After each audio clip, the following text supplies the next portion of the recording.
Hello everybody, my name is Ogi and welcome to ELI English video. Today I'm going to share some knowledge about the basic difference between Bahasa Indonesia and English, and I hope this will be helpful for you. Okay, so what is the difference I'm going to talk about here? The difference I'm going to talk about is to be, the verb to be. We don't have this concept, we don't have like a word that is equivalent to the verb to be in Bahasa Indonesia, but we do have this concept in English. See, so this is the main difference we're going to talk about here. Okay, so in English, all sentence must contain a main verb. They must have a verb. Kata kerja. They must have a verb. If you don't have a verb in your sentence when you speak in English, that sentence that you say is wrong. Okay? And before we continue, I want to say that this is not completely correct actually, because as you can see here, there are three sentences. See, three sentences, and they are fine. See, like the sentence Susan, or eggs and toast, or last night at 9. See, these three sentences are okay. They are correct actually. If these sentences are like answers to a certain question, for example, like who came last night, and then I say Susan. I didn't say Susan came last night. You see, because it will be too long. I just say Susan, and then period. Susan, period. It's okay. See? And then, what did you have this morning? I had eggs and toast. This is also okay. And then, or when did mom come last night? Last night at 9. See? When did mom come? Last night at 9. I just say that. I didn't say mom came last night at 9. It would be too long. I just say last night at 9. But these are correct. See?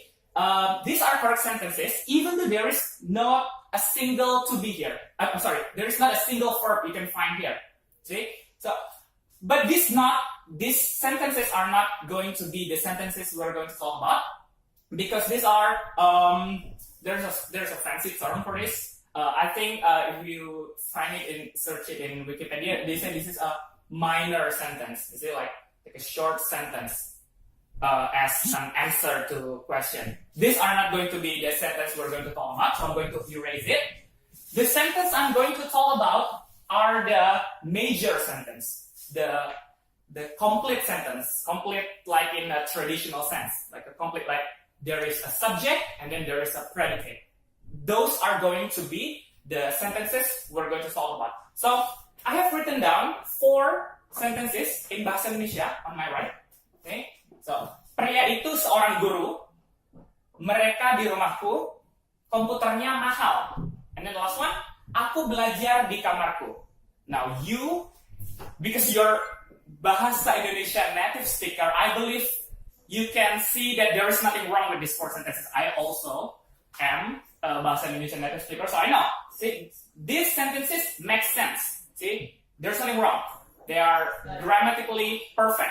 See, but if we try to translate them word by word, see, to English, you'll see that they will be wrong. See, pria itu seorang guru. Pria itu that man. Seorang guru, a teacher. See, this is the first sentence. If I translate it like phrase by phrase or word by word, and then the second sentence, mereka di rumahku. Mereka di rumahku.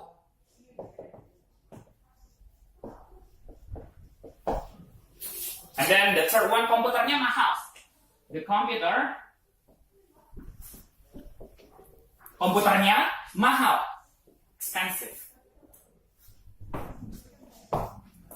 And then last one, aku belajar di rumahku. Aku belajar di rumahku. Di rumahku. See, if you have already learned, let's go. See, you will see that these 4 sentences on my left over here, these sentences in English, sound a bit strange. Like, now, look at these four sentences, these four English sentences on my left, see?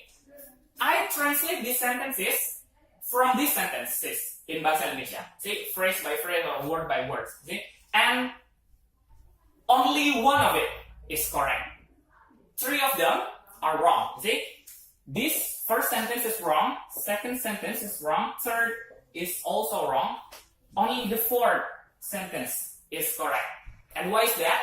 It is because the difference I have told you about. In English, there must be a main verb. If there is no verb, the sentence is wrong. Like, take a look at this. Now, the first sentence, you can see that there is no verb here. That man, that's not a verb, it's a noun. A teacher, it's not a verb either, it's also a noun. See? So there is no verb here. There is no verb. That's why it's wrong. The same happens with sentence number 2. They, it's not a verb, it's a noun. In my house, it's not a verb either. In my house is like an adverb. See, it explains where they are. It's not a verb, it's an adverb, right? Adverb of place. And then the third also has no verb. The computer is not a verb. It's a noun. It's something. Expensive is not a verb. It's an adjective. It's not a verb. See? So, what about number 4? What about number 4? Oh, I study in my house. I study. There is a verb here. That's why it's correct. Because it has a verb. See? Now, if you take a look at Bahasa Indonesia sentences again, you see? These sentences are okay even though they don't have any verb. Pria itu seorang guru, no verb. Mereka di rumahku, no verb. The same goes for komputernya mahal, see? There's no verb. And they are okay. But when you translate them to English, but you do not add any verb, they become wrong. So what should we do? When we have no verb, we add one.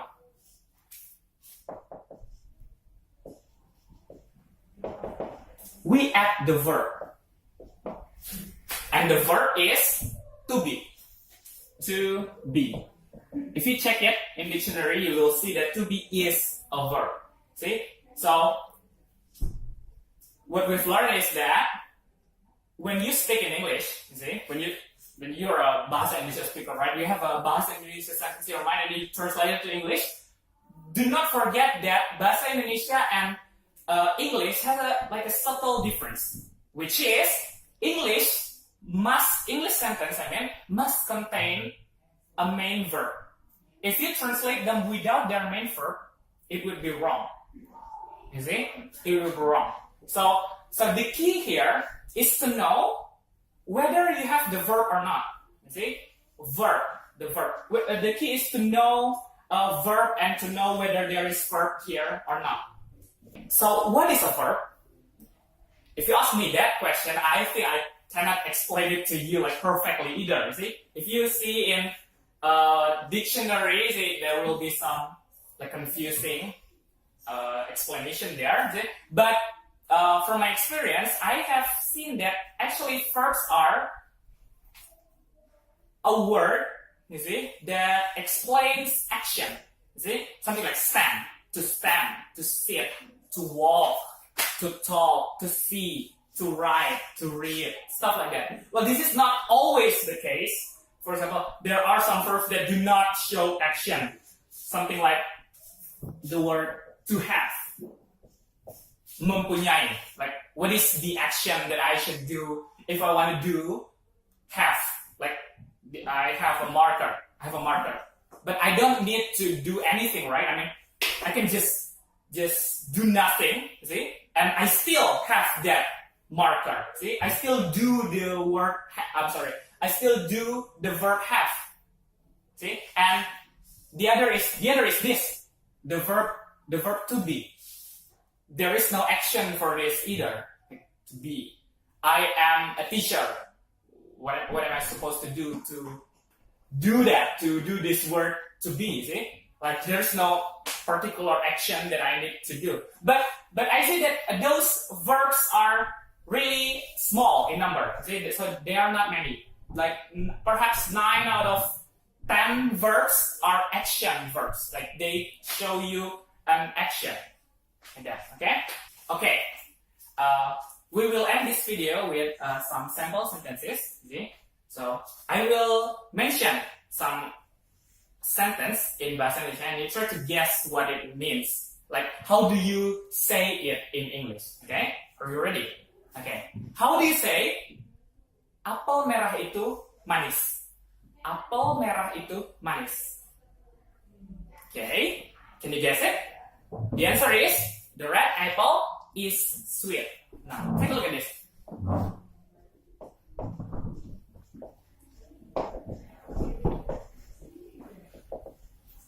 Apel merah itu manis, right? Apel merah, so you translate it. Apel merah itu. That red apple. And then manis. What is manis? Sweet. Now, is it correct? No. We're missing something here. We're missing the verb, the main verb. See? Why do we need to be here? Why do we need to put a main verb here? Because at the beginning there is no main verb. So we put one. See? Now, second sentence. Can you guess it? Saya mengajar bahasa Inggris. Saya mengajar bahasa Inggris. Yeah? The answer is I teach English.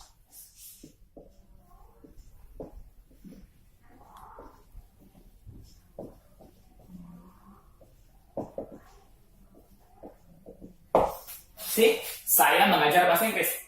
I mengajar, teach, bahasa Inggris.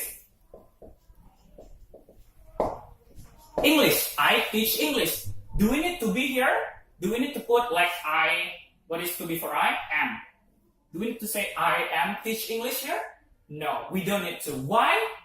Because this sentence has a main verb. So we don't need to put another verb here. It is complete. Subject and then main verb. Okay? Now, more. Next. Tugas ini mudah. Tugas ini mudah. What is it? The assignment is easy. This assignment is easy. Let's see. Tugas ini mudah. What is tugas ini? This assignment.